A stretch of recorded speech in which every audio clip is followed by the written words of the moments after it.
this is not a secret, really, because it is well divulged into the wild that we do have an oath that we do. We're not going to discuss the nature of the oath, but pretty much it says what it is by itself. An oath is something that you take, Mhm. that you have to agree with or not. But if you're taking an oath, you are going to agree with it, because if you're not taking it, then you don't. Yes. But because we do take it, and we all, take it, Mhm. if we don't agree with it, then that's that. You're not an initiate. The ceremony stops right then and there. And Exactly. So you can express your free will, right? right, So yeah, therefore, yeah, if you do not want to take that oath, or if you do not agree with that oath during initiation, you absolutely can stop at any. yes. So it's very important to understand this, because some people say, well, I have to take the oath, and at any point people can stop. Mhm. There's no, oh, now that I'm here, I have to see it through. Not really. Yeah. Not really. And that's an idea also that people kind of don't really understand. So what does that entail, and how is it that you are you paying attention when the oath is actually read? And if you are saying it, are you actually feeling that those words resonate with you? Um, and of course, I can only imagine the thousands of initiates that have taken these oaths and they are not truthful, perhaps, to themselves and to the oath itself, because I think that they went through it because they just had to see it through. Again, Yeah. not a thing.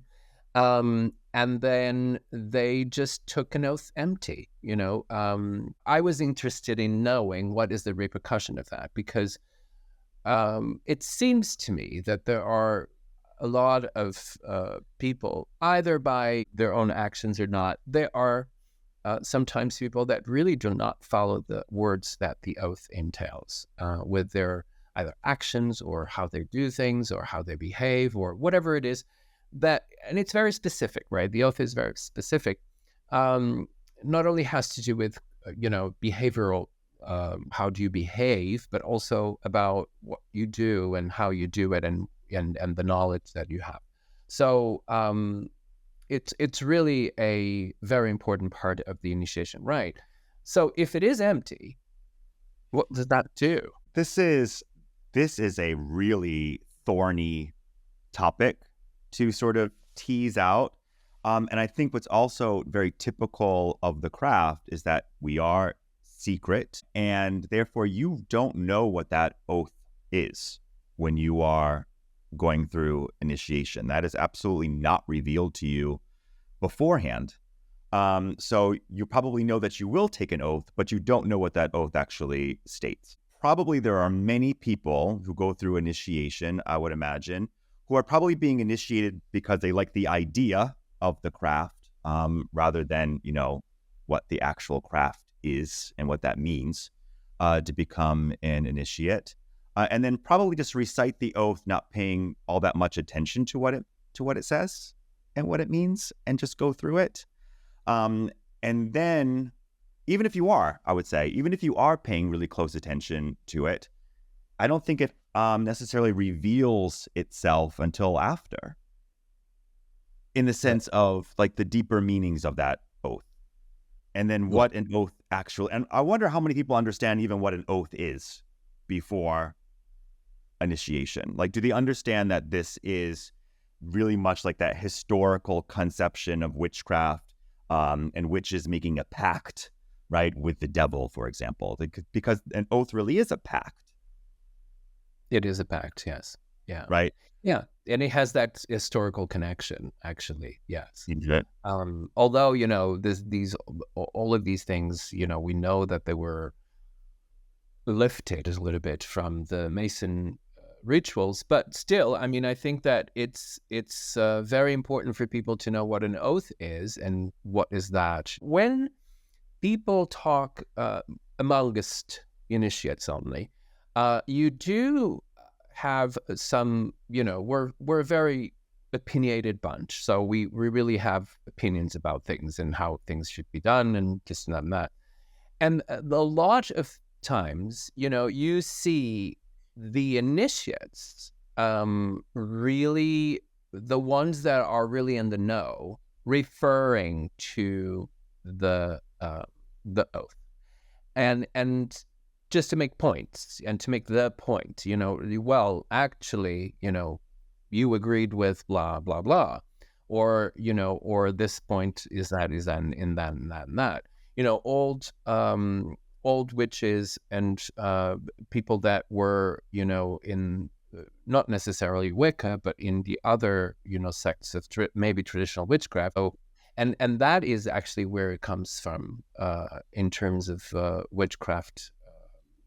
To make a reference of a continuity in terms of traditional witchcraft, and then how does that link with us? And of course, we know that this comes from Masonry ritual because it was lifted, by Gardner from there. But still, I mean, it is an oath of secrecy, or an oath of commitment, or an oath of something. It is your word that is said, and it is an agreement, a pact, as you said, and very well, with the craft and the initiates of the craft. So it really is a commitment. And I don't think that sometimes people really understand this. They don't really understand it because they really, well, as you said as well, this is the first time that they hear it. But that doesn't mean that they can't disagree with it. They can actually say, no, I'm not going to say that. I'm not going to repeat that. Why am I saying that particular piece? But people take oaths in the craft, and this is why I brought it up, because of the empty oath, is that people take oaths in the craft sometimes like they do read the advisements on any software they install in their computer. Oh They my just, gosh. Heck, if you agree. Sure, Yeah, I agree. absolutely, I agree. And then Yep. they don't read anything. It doesn't register to them. And this is the reason why when I actually initiate people, I really go back to not only the Book of Shadows, but I also go back to that particular piece, because I want them to understand. Because this is the thing, you can't know the rules unless you are already in the game. Yes. And this is really something other might be, people might say, well, but that's not fair. You need to know the rules in order to play the game, or wanted to play the game, the craft is not fair. The craft is not fair. That's the way it is. That's right. Yeah. Yeah. So, so basically that's not how it works. Nope. And it never did.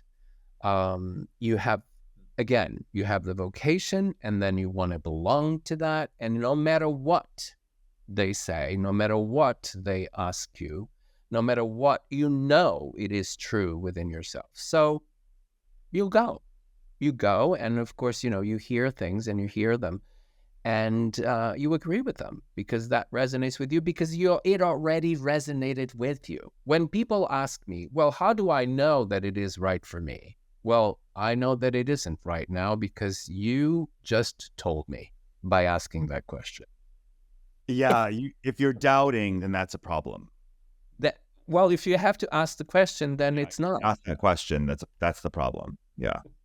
I think a point that you were making before is that even within the craft, within our initiates, I don't think everyone is even still on the same page in terms of interpreting the oath.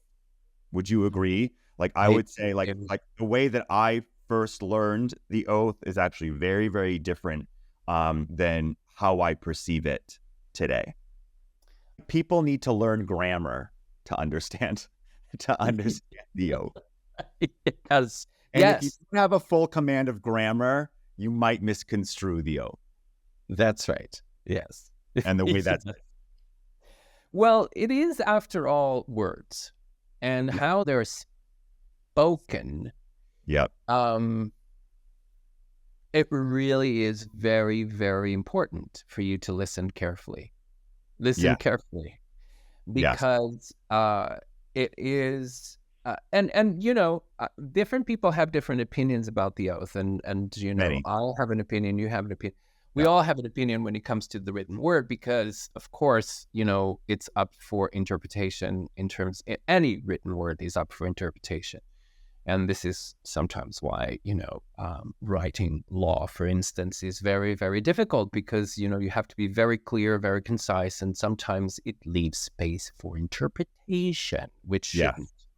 Yes. But in religious texts, totally different ballgame. And really, everyone can have a different opinion, because it is religious and it is liturgy. So, you can have a different opinion. But analyzing it as it is, I doubt that many of the initiates that already had taken the oath know what the oath means. Yes. And I also doubt, and this is my, pessimistic point of view, but I also doubt that they actually went back to it and look at it again. And people say, well, of course we did, because we did initiate people and other Yep. people. So we had to.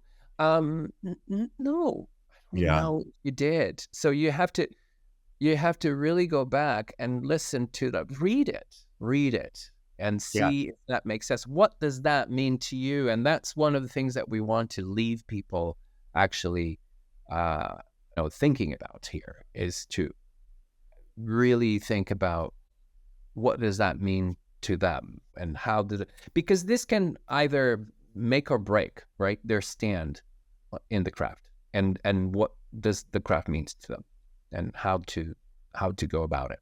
Yes, because I think two things here.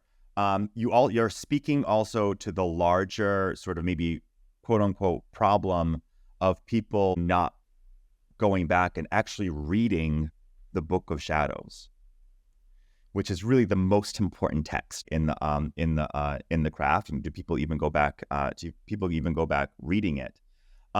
This ties a little bit with truth and what truth means, and because one of the things that we really want to point here is the fact that we are all searching for the truth, either being our truth, or, what is the truth? What are we doing really when we're doing rituals and when we're celebrating with the old gods and all of that? So what does that mean really? That is, for me, is a very important point, because that is truth, right? So truth is, and, takes us a little bit into the ancient Egyptian mysteries and what Ma'at means and all of that. But there is always truth. And I'm not saying the truth, but a truth within each religion or religious movement. And I think that people don't really understand. They're looking for something, but they don't know what they're looking for. And I think that this whole thought about truth and what it means and how it gets into the craft, it's very, very important. So what are your thoughts about truth? Um, because we can think about, how are we defining truth? Is it my truth? And you hear that a lot, even in today's like colloquialisms, when people say to you, oh, well, if I can speak my truth, and that's probably truth with a little t, versus truth, right? Truth with a capital T. And I'm probably thinking more about truth with a capital T. Right. However, I don't think I'm really worried about today's society in the 21st century. I'm not sure people even really care about the truth anymore, about what's fact or what's fiction. So even in little t. So I don't know how they can strive for truth with the capital T, which is, something that we should be always striving toward. And truth is that, non-objective, gosh, how do you even describe this? Divine essence, right? That permeates everything. And we are seeking just to get a glimpse of that. Would you agree with that? This is speaking probably from my own personal experience, is that when you do take the oath, right? And again, we can go back to this whole idea of like empty oath. What does an oath do when you take it? And when you take it sincerely or when you take it half-heartedly, is it still the same thing? Is that, at least in my experience, I think once you take the oath, you are tested on it time and time again, in terms of will you uphold the oath? Have you found that to be in your experience or no? Yes. So when you take an oath, you do have to have that piece, which is upholding it. The piece of upholding the oath, that is important as well. And sometimes, if I ask some initiates, they can't recite it to me. They can't remember what it is. Interesting. Which, for me, that's kind of a strange thing. If I do an oath, if I make an oath and a commitment, I would have to know that oath by heart because I committed to it by heart. So I need to know it because those words need to be present in my head every single moment of my life, and every single moment of my life as a priest. So I thought that would be, it has to be something that people would need to think about because it's important for people to understand that they need to know the oath. Yeah. And, know it with your own truth. And to link this with the truth is very important because this is what connects you with that reality of the craft itself as a religion, as it stands, how it stands. The oath is about this as well, and about your own truth and your behavior. And I think that is something that sometimes people forget about, what it means. Truth is actually something that I talk about in my training. And there's a whole lot of rituals that we do around it, which really connects us with the divine, not only divine self, but the divinity, the gods. It is very important. And of course, people would say there's lies everywhere, in every religion. If your thought and your vibration is always that of truth, then you will only find that. Just like people that feel miserable all the time will only find misery. So you will resonate what you want to attain. And that is very important. Truth is one of those things that can mean a lot of things to many people. But for us in the craft has specific meanings. Not that it is constraining in terms of definition or what is truth really within the craft, because it has many meanings because of different people have many ways of looking at things.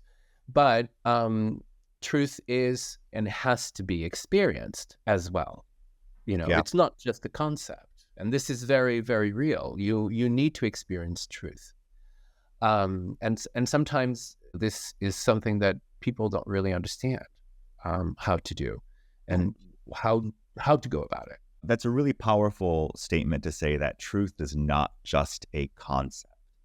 And I think it's also interesting that you had said before, like just in terms of your oath, right? Your oath connects you to the craft. Your oath connects you to truth. And that also brings up this whole idea of what is the craft? What is, like, how would you define the craft?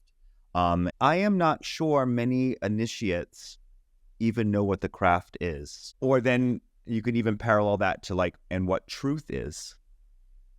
Is that a bad blanket statement? No, I think that many don't.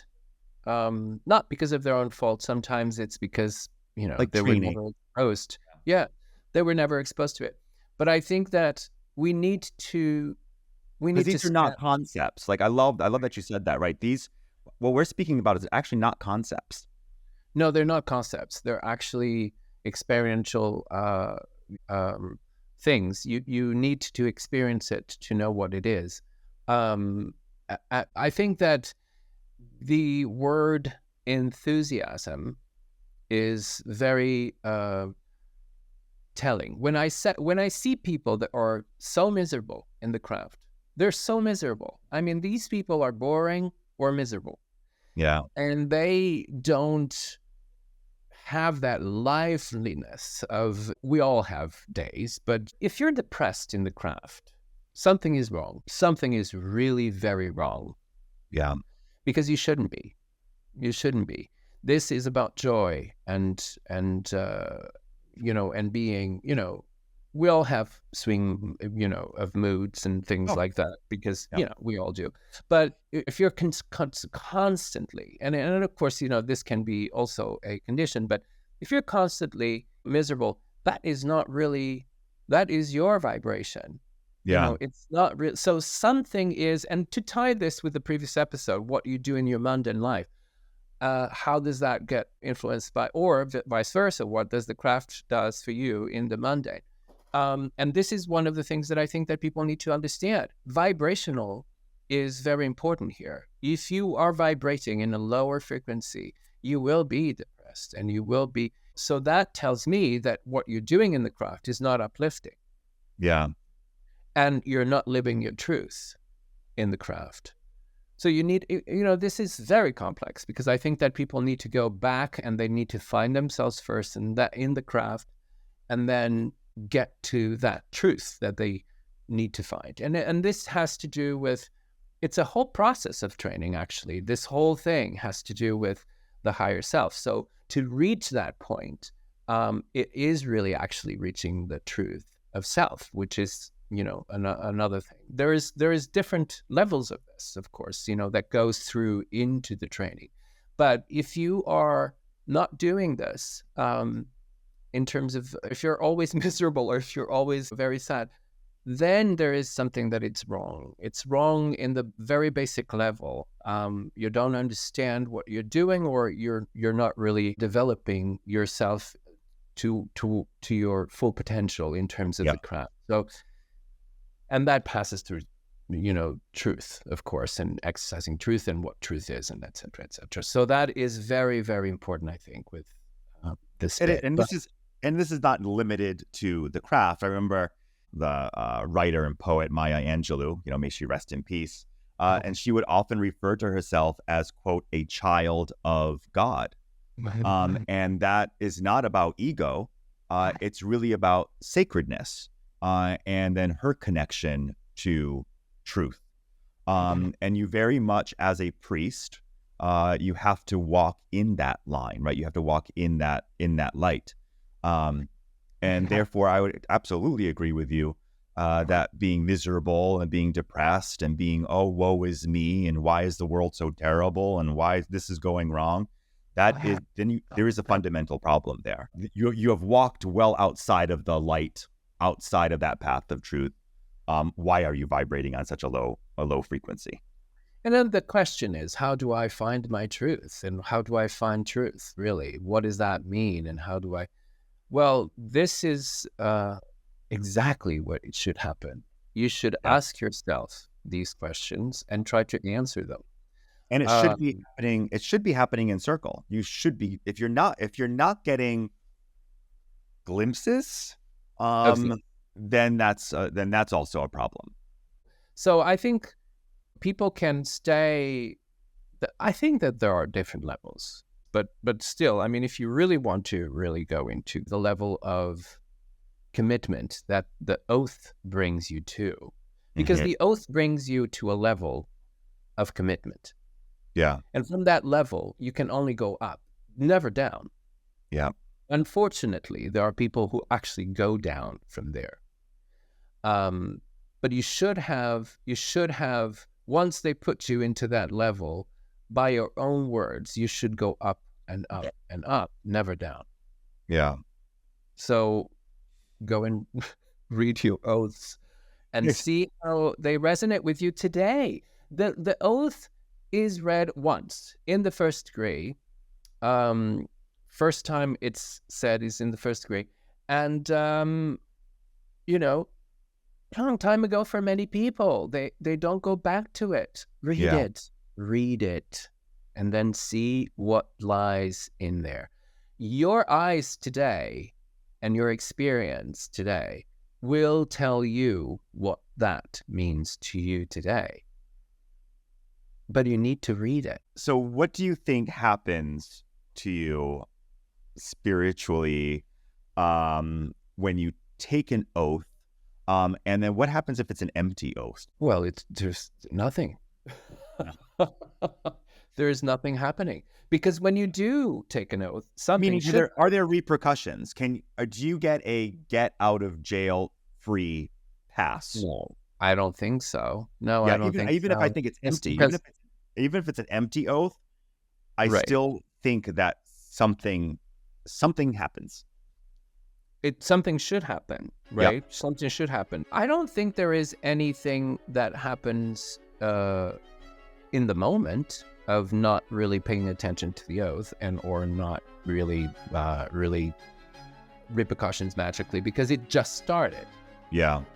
However, there are repercussions if the oath is broken, and that is actually said in the oath. Yeah. So, there's serious stuff that can happen if you break that oath. So you must pay attention to it so you don't break it. Yes. Must read it and you must contemplate it.